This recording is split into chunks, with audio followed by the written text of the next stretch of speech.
Money laundering కేసుల్లో ఆరోపణలు ఎదుర్కొంటూ బ్రిటన్కు పరారైన ఐపీఎల్ వ్యవస్థాపకుడు లలిత్ మోదీ భారత ప్రభుత్వానికి క్షమాపణలు చెప్పారు.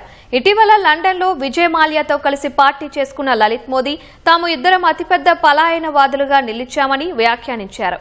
విజయ్ మాల్యాతో తీసిన ఫోటోలను, వీడియోలను సోషల్ మీడియాలో షేర్ చేస్తూ మళ్లీ భారత్లో ఇంటర్నెట్ను బద్దలు కొడదాం అని క్యాప్షన్ పెట్టారు. అయితే ఈ వీడియోపై నెటిజన్లు మండిపడ్డారు. దేశాన్ని మోసం చేసి పారిపోవడమే కాకుండా విదేశాల్లో భారత్ను బహిరంగంగా అవమానిస్తున్నారని లలిత్ మోదీ, విజయ్ మాల్యాలపై విమర్శలు చేశారు.